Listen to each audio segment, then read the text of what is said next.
Selamat berjumpa kembali dengan Ibu Sasa di dalam pembelajaran PLH. Kita memasuki bab yang ketiga, yaitu tentang melakukan penanggulangan pencemaran lingkungan.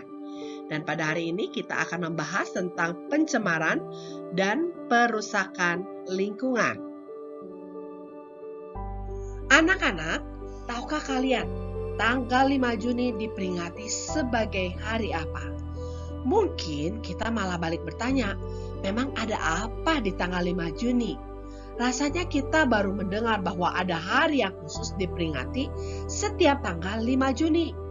Ternyata tanggal 5 Juni ini diperingati sebagai Hari Lingkungan Hidup Sedunia.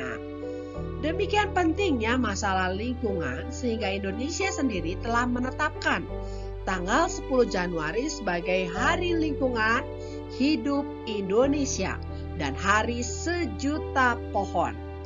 Bahkan untuk bumi yang kita huni pun diberikan satu hari khusus untuk memperingatinya, yaitu tanggal 22 April diperingati sebagai Hari Bumi untuk mengingatkan manusia menyelamatkan bumi kita ini. Permasalahan lingkungan semakin mencuat dan mengkhawatirkan ketika isu tentang pemanasan global terangkat ke media. Apakah itu pemanasan global? Pemanasan global atau kita kenal dengan istilah global warming adalah kenaikan suhu rata-rata bumi baik di atmosfer, laut, dan daratan akibat menipisnya lapisan ozon. Dan diperkirakan pada tahun 2019 suhu bumi sudah naik 2 kali lipat dibandingkan 50 tahun sebelumnya. Apa akibat atau dampak dari pemanasan global? Pertama, terjadinya perubahan iklim yang ditandai dengan meningkatnya temperatur bumi, perubahan iklim regional, dan curah hujan yang tidak merata. Yang kedua, gunung-gunung es akan mencair. Jadi di daerah kutub, gunung-gunung esnya mulai mencair. Dan ini menyebabkan terjadinya kenaikan permukaan laut. Dan menyebabkan pulau-pulau akan tenggelam. Yang keempat, curah hujan akan meningkat. Dan badai pun akan sering terjadi. Lalu terjadi kekeringan. Cuaca menjadi sulit diprediksi dan lebih ekstrim. Dan populasi hewan dan tumbuhan akan menurun. Penyebab pemanasan global yang pertama adalah efek rumah kaca. Kita mau tahu dulu nih, apa maksudnya efek rumah kaca? Ketika matahari menyinari bumi di siang hari, maka panas matahari tersebut akan dipantulkan kembali sebagian, tapi sebagian lagi akan terperangkap di atmosfer. Ya, jadi seperti efek ada di rumah kaca. Panas matahari tersebut mengapa bisa terperangkap di atmosfer? Karena di atmosfer terdapat CO2 dan gas-gas lainnya yang memerangkap panas matahari. Apakah itu berguna bagi bumi? Tentu saja berguna. Karena kalau tidak ada efek rumah kaca ini, semua panas matahari itu terpantulkan seluruhnya keluar dari bumi, maka bumi akan menjadi terlalu dingin. Dan itu tidak kondusif untuk kehidupan di bumi. Makhluk-makhluk hidup yang ada di bumi tidak akan bertahan dalam suhu yang ekstrim terlalu dingin. Ya, jadi efek rumah kaca tentu ada manfaatnya ya, supaya bumi tetap hangat ketika di malam hari. Tetapi yang jadi masalah sekarang, jika gas-gas tersebut, gas CO2 dan gas-gas lainnya itu terlalu banyak terdapat di atmosfer, menyebabkan hal yang tidak baik. Karena bukannya jadi hangat saja, tapi berlebihan. Jadi panas, ya. Terjadi pemanasan global di bumi, di mana suhu rata-rata bumi secara global setiap tahunnya meningkat terus. Bahkan tadi sudah dikatakan ya, tahun 2019 itu sudah naik 2 kali lipat suhunya dibandingkan 50 tahun yang lalu. dan itu menyebabkan dampak-dampak negatif terjadi di bumi ini. Hal-hal apa saja yang menyebabkan terjadinya efek rumah kaca yang berlebihan ini? Yaitu karena penggunaan CFC, klorofluorokarbon yang tidak terkontrol. Contohnya ketika kita menggunakan AC atau pendingin ruangan, kulkas itu menyumbang gas CFC.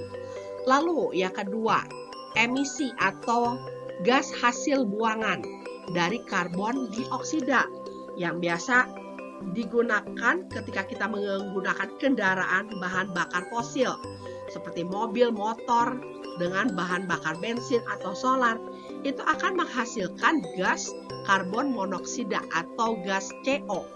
Dan gas CO ini akan teroksidasi menjadi gas karbon dioksida, dan itu menyebabkan gas karbon dioksida yang terlepas ke atmosfer semakin banyak. Yang ketiga, emisi gas metana atau CH4 dari kegiatan produksi pertanian, perkebunan, dan peternakan. Penyebab pemanasan global yang kedua adalah kerusakan fungsi hutan. Kita tahu fungsi hutan salah satunya adalah sebagai paru-paru dunia karena menyumbang oksigen, melepaskan oksigen ke udara yang menyebabkan udara lebih sejuk. Selain itu, pohon-pohon tersebut akan menyerap karbon dioksida untuk proses fotosintesis dari pohon tersebut dari tanaman tersebut. Nah, kalau sekarang banyak pohon-pohon di hutan itu ditebang, maka gas karbon dioksida yang sudah terlepas di bumi itu tidak bisa diserap, sehingga akhirnya akan terlepas makin banyak ke udara yang menyebabkan pemanasan global. Yang ketiga, penggunaan energi listrik yang berlebihan. Mengapa penggunaan energi listrik yang berlebihan itu menyebabkan pemanasan global? Karena untuk menghasilkan listrik itu kan dibutuhkan salah satu alatnya itu generator. Dan untuk menggerakkan generator tersebut dibutuhkan bahan bakar fosil, bahan bakar minyak kan. Makanya kalau semakin banyak listrik yang digunakan, bahan bakar fosil tersebut atau bahan bakar minyak tersebut akan lebih banyak juga digunakan, dan itu menyebabkan pemanasan global. Yang keempat, pembakaran sampah yang secara berlebihan. Asap dari pembakaran sampah itu menyebabkan pemanasan global karena asap tersebut akan memenuhi atmosfer bumi juga kan. Jadi untuk mengurangi pembakaran sampah secara berlebihan, kita harus mengelola sampah tersebut ya dengan baik supaya mengurangi adanya sampah di bumi ini. Upaya untuk menanggulangi atau mengurangi pemanasan global adalah pertama, melakukan penghematan listrik. Kedua, menanam pohon atau reboisasi. Karena ingat, ketika kita menanam pohon, maka pohon tersebut akan menyerap karbon dioksida untuk proses fotosintesis dan melepaskan oksigen ke udara yang menyebabkan udara juga lebih sejuk. Yang ketiga, tidak menebang pohon di hutan secara sembarangan. Boleh ditebang, boleh, tapi tidak boleh sembarangan. Ada aturannya. Upaya menanggulangi pemanasan global lainnya. Yang keempat, menggunakan energi alternatif. Contohnya, mengganti pemakaian sumber energi berbahan bakar fosil dengan energi yang ramah lingkungan, seperti menggunakan energi dari panas matahari, ya, dari sinar matahari. Lalu menggunakan energi dari panas bumi atau dari angin, dari air. Yang kelima, mengurangi penggunaan alat yang menghasilkan gas CFC.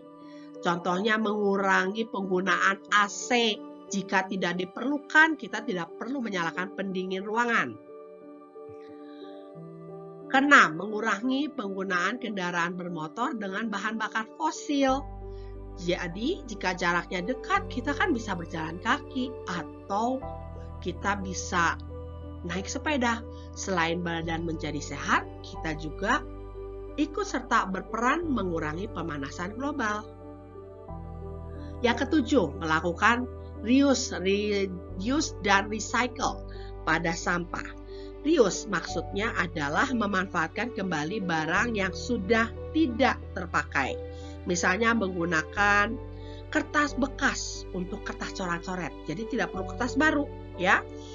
Lalu penggunaan barang yang tidak sekali pakai.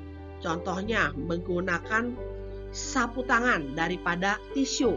Karena sapu tangan itu kan bisa dicuci kembali dan digunakan kembali. Sedangkan kalau tisu sekali buang, ya. Jadi itu tindakan reuse. Kalau reduce itu adalah melakukan penghematan dan mengurangi sampah. Misalnya menghemat penggunaan kertas dan tisu. Karena kita tahu kertas dan tisu itu berasal dari pohon kan.